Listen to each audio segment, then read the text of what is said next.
Crônicas do Amanhecer. Por Feijão, Centro Espírita Allan Kardec de Balneário Gaivota. Balneário Gaivota, 25 de setembro de 2024. Qual o poder da oração? Parte 2. Já se perguntou por que quando as pessoas se reúnem para rezar ou alguém se volta para orar uma prece especial todos os dias, a situação em específico começa a fluir? Foi pensando nisso que resolvemos falar sobre o poder da oração com a taróloga Fernanda Arjona. Diferentes formas de reza estão presentes na humanidade há muito tempo. Os antigos faziam as ladainhas nos antigos rosários. As pessoas se reuniam, em frente ao rádio, para rezar a Ave Maria às 6 horas da tarde. As casas de Umbanda e Candomblé entram em sintonia para que os protetores e mentores possam se aproximar. Os mantras e o Om na meditação, ou as 108 contas do Japamala são necessários para que a mente não se distraia e, assim, possa entrar em uma frequência vibratória adequada para alcançar certa energia, exemplifica. O motivo de um momento ser tão forte é a união de muitos pensamentos. Diversas pessoas vibrando na mesma intensidade, na mesma intenção fazem com que as coisas aconteçam de forma intensa. Ou seja, naquele instante, muitos corações e mentes se direcionam para aquela oração, meditação, pensamento ou pedido em específico, conclui. No Evangelho segundo o Espiritismo, Allan Kardec esclarece sobre a eficácia da prece. Seja o que for que peçais na prece, crede que o obtereis e concedido vos será o que pedirdes. S. Marcos, 11:24. Há quem conteste a eficácia da prece, com fundamento no princípio de que, conhecendo Deus as nossas necessidades, inútil se torna expor-lhas. E acrescentam os que assim pensam que, achando-se tudo no universo encadeado por leis eternas, não podem as nossas súplicas mudar os decretos de Deus. Sem dúvida alguma há leis naturais imutáveis que não podem ser abrogadas ao capricho de cada um, mas, daí a crer-se que todas as circunstâncias da vida estão submetidas à fatalidade, vai grande distância.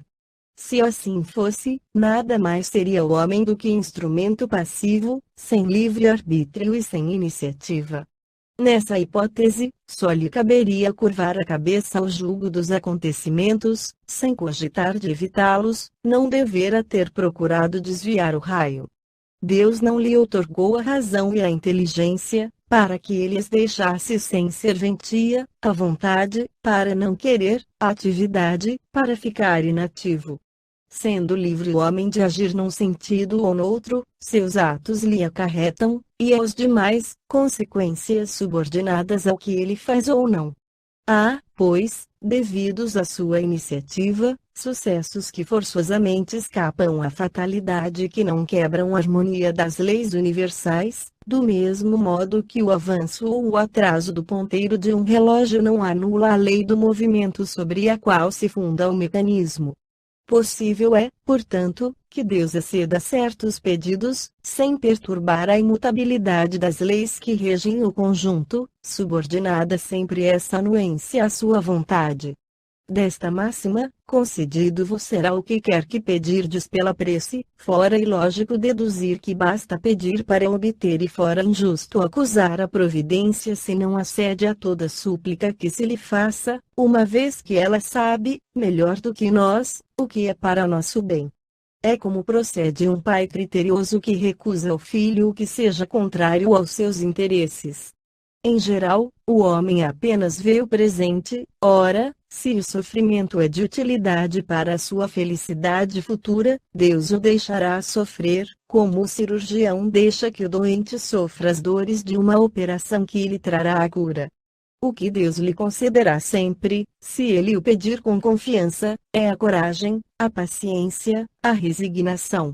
Também lhe concederá os meios de se tirar por si mesmo das dificuldades, mediante ideias que fará lhe surgiram os bons espíritos, deixando-lhe dessa forma o mérito da ação. Ele assiste os que se ajudam a si mesmos, de conformidade com esta máxima: ajuda-te, que o céu te ajudará. Não assiste, porém, os que tudo esperam de um socorro estranho, sem fazer uso das faculdades que possui. Entretanto, as mais das vezes, o que o homem quer é ser socorrido por milagre, sem despender mínimo esforço. Capitão XXVN usam os seguintes. Tomemos um exemplo. Um homem se acha perdido no deserto. A sede o martiriza horrivelmente. Desfalecido, cai por terra. Pede a Deus que o assista, e espera. Nenhum anjo lhe virá dar de beber. Contudo, um bom espírito lhe sugere a ideia de levantar-se e tomar um dos caminhos que tem diante de si. Por um movimento maquinal, reunindo todas as forças que lhe restam, ele se ergue, caminha e descobre ao longe um regato. Ao divisá-lo, ganha coragem. Se tem fé, exclamará: obrigado, meu Deus, pela ideia que me inspiraste, pela força que me deste. Se lhe falta a fé, exclamará: que boa ideia tive. Que sorte a minha de tomar o caminho da direita, em vez do da esquerda. O acaso, às vezes, nos serve admiravelmente.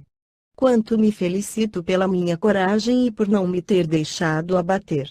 Mas, dirão, porque o bom espírito não lhe disse claramente: segue este caminho, que encontrarás o de que necessitas? Porque não se lhe mostrou para o guiar e sustentar no seu desfalecimento? Dessa maneira tê-lo-ia convencido da intervenção da providência. Primeiramente, para lhe ensinar que cada um deve ajudar-se a si mesmo e fazer uso das suas forças. Depois, pela incerteza, Deus põe à prova a confiança que nele deposita a criatura e a submissão desta à sua vontade. Aquele homem estava na situação de uma criança que cai e que, dando com alguém, se põe a gritar e fica à espera de que a venham levantar. Se não vê pessoa alguma, faz esforços e se ergue sozinha.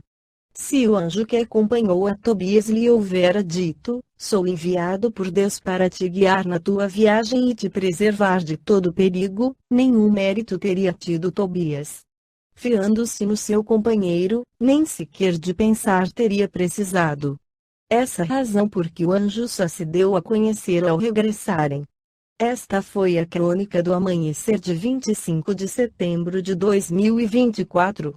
Por Alfredo Feijão Lopes.